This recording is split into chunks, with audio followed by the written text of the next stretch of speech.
你敢相信吗？井还没打好，水就清了。我每天不是在打水，就是在找水的路上。上一期打到地球大动脉，受委托方和多个粉丝朋友的信任，今天继续找到水源，打一口饮用水井。这是一棵有故事的贵妃芒果树，至今已有240多年历史。古树在这里，因为不方便通车，最后选在外面。古不多讲，找准位置直接开干。经过上一口的经验了解，这附近泥层比较深，先用3叶砖开孔，打井先开孔，女人全靠哄，一会黄泥一会红泥，这样交替着。这里还是合适的巴马长寿之乡。今天来打一口包，每天100方水，达不到1分钱也没有，非法的跑都跑不赢。开了9米的孔，已经到点浅层水，护壁管全部扩好管头，装入偏心钻，把钻头打开，现在开始下管。由于长期干旱，村里的自来水其实只有自来水管，管里是没有水的。为了解决长期饮水问题，他们只能打井取水。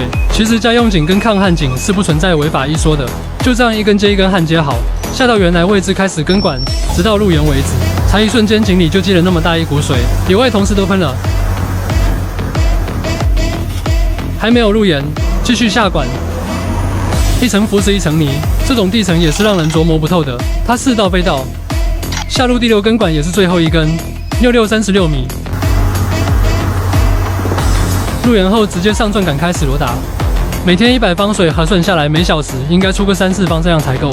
目前相差甚远。清时这种出大水的几率还是有的，老铁们请耐心等待，排一下看看，如果能排通就快了。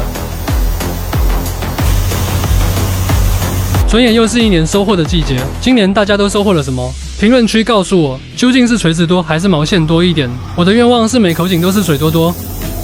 60米水量变大一点了，接下来继续往深的造，如果还能再打到1层水路，大概就够了。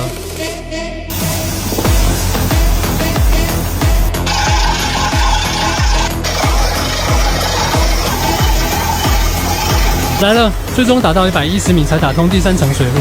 村民开始构思如何完善蓄水池的工作。这口井一路下去都是比较坚硬的青石，所以水质也是相当好。不信你们看，这是静置几分钟后的蓄水量。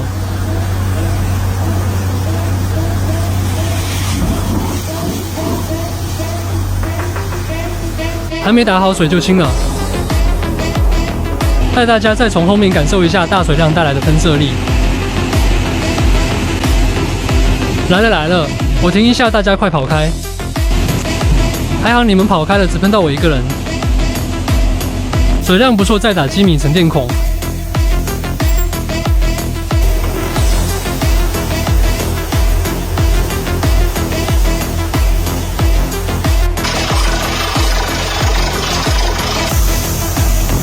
最后洗井，我们机长也是怕挨喷的，跑得裤子都快掉了。接下来是长达20秒的喷泉式洗井法。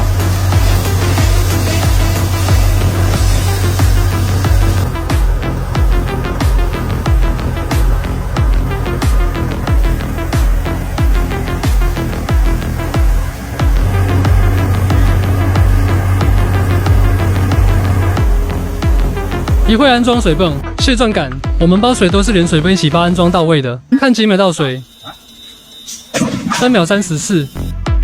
车还没装好，村民就已经来开始准备工作了。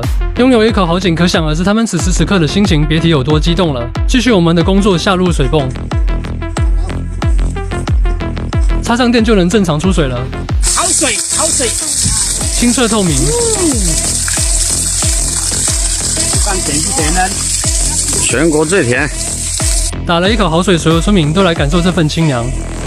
这边工作也是一刻都不耽搁，说干就干，这就叫中国速度。才抽了半个小时，水液完全清澈透明，一点杂质也没有，完全可以直接放心饮用，完美。